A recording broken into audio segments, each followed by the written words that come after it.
एक छोटे से गांव में एक साधु रहा करते थे।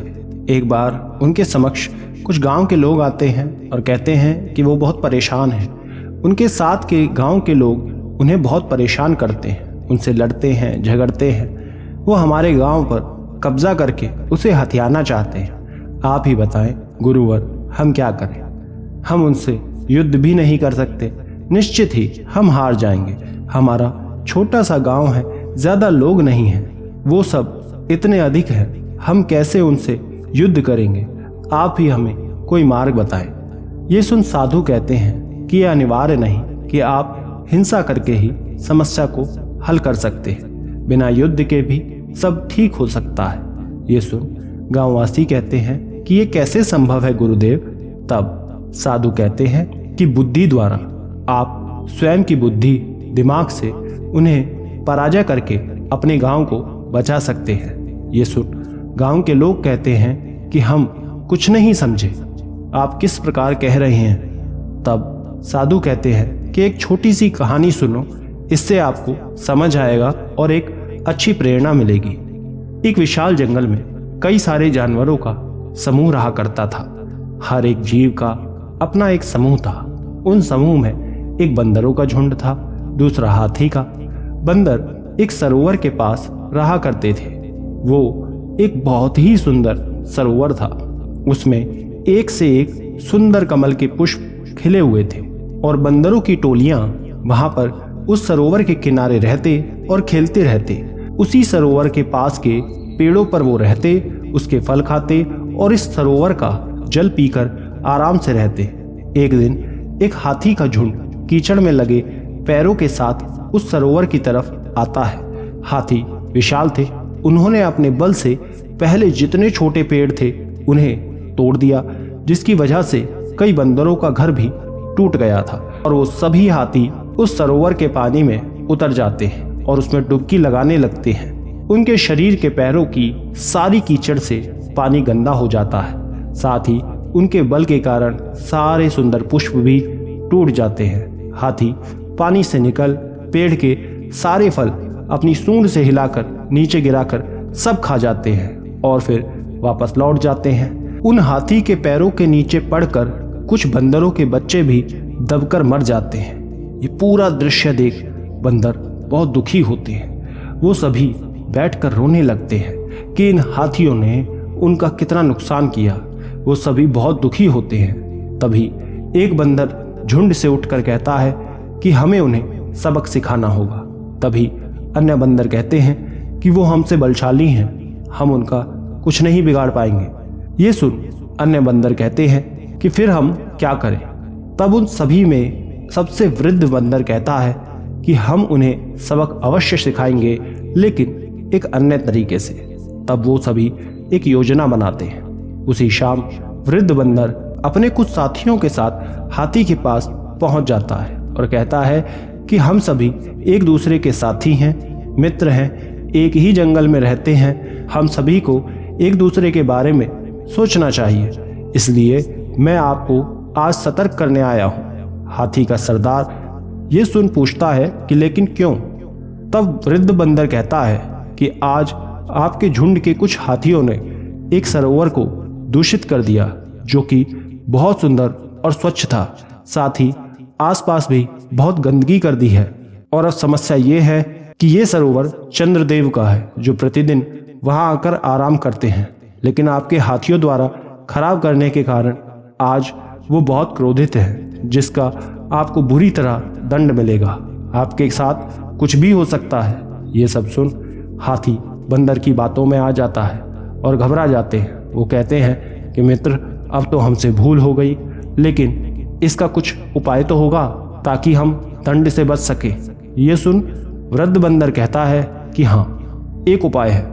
तुम्हें आज रात चंद्रदेव के आने पर उस सरोवर के पास आकर उनसे माफ़ी मांगनी होगी और ये उनसे कहना होगा कि पुनः ऐसी भूल नहीं होगी, तुम कभी उस तरफ नहीं जाओगे। यदि ये विश्वास तुम उनको दिला पाओ तब समस्या हल हो सकती है। ये सुन हाथी घबराकर मान जाते हैं और शाम को आने के लिए तैयार हो जाते हैं।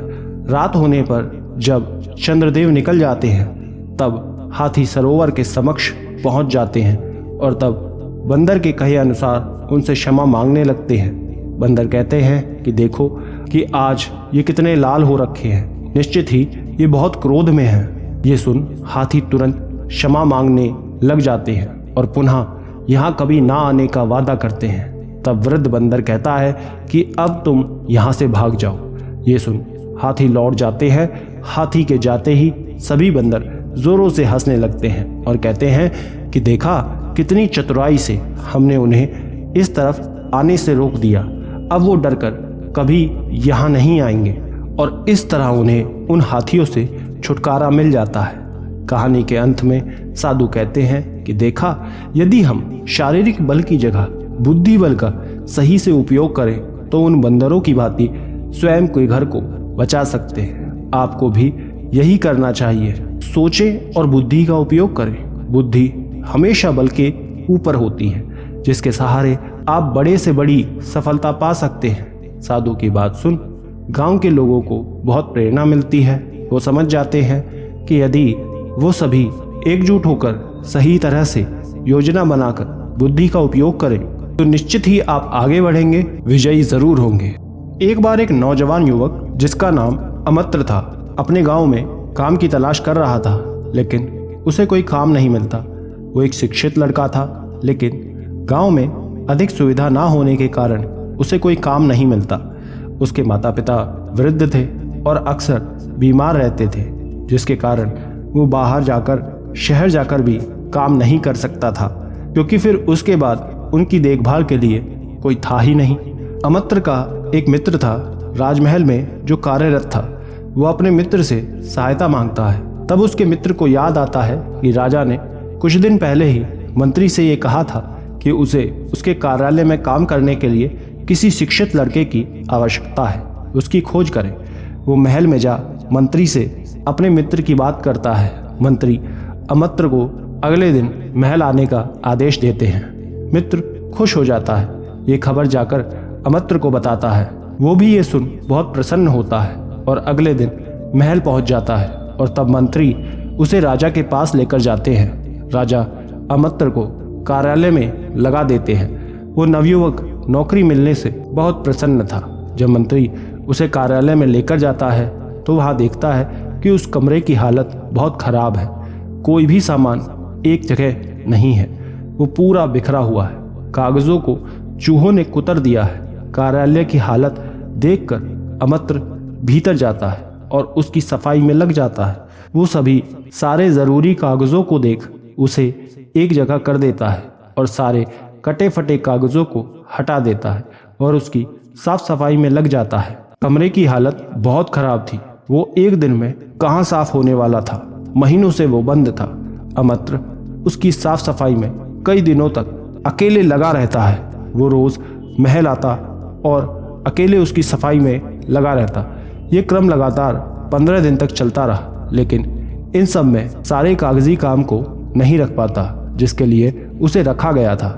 राजा अमत्र को बोला, कागजी काम की सूची मंत्री से बोल मंगाता है। मंत्री अमत्र को बुला सब ब्यौरा मांगते हैं, लेकिन अमत्र के पास कोई सूची नहीं होती। वो राजा से कहता है कि उसने अभी उन सब पर कोई काम नहीं किया। ये सुन राजा भड़क जाता है कि मैंने तुम्हें इसलिए रखा और तुमने वही काम पूरा नहीं किया। इसका तो यही अर्थ हुआ कि तुम कार्यालय में आराम से बैठे रहते हो। राजा क्रोधित हो जाता है और उसे काम से निकाल देता है। अमत्र कुछ कह नहीं पाता और उदास होकर चला जाता है, लेकिन मंत्री समझ गया था कि बात कोई और है।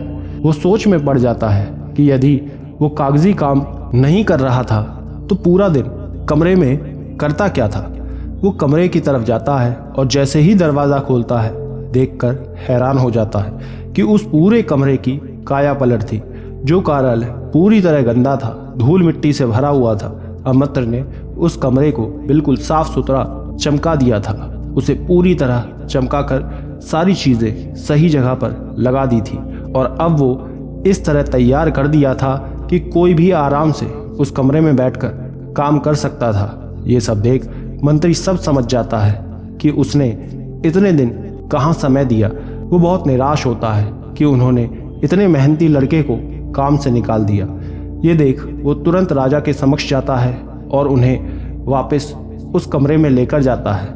जब राजा स्वयं से उस कमरे को देखते हैं तो वो स्वयं भी आश्चर्यचकित हो जाते हैं और तब अमत्र को वापस महल बुलाकर क्षमा मांगते हैं। तब अमत्र कहता है कि नहीं महाराज, मैं आपकी बात से थोड़ा भी दुखी नहीं हुआ।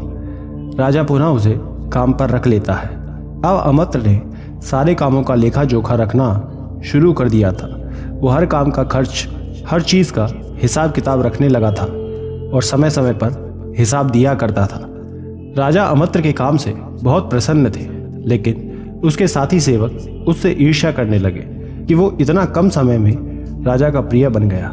एक दिन उसे राजा की नज़र में बुरा बनाने के लिए सभी उसकी झूठी शिकायत कर देते हैं कि वो हिसाब में बड़ी चालाकी से गड़बड़ी करता है, धन चुराता है, उसका गलत उपयोग करता है। ये सुन राजा को संदेह हो जाता है। वो एक दिन अपने मंत्री से कहकर उसकी परीक्षा लेने के लिए चुपके से उसके कमरे में कुछ पैसे रख देता है।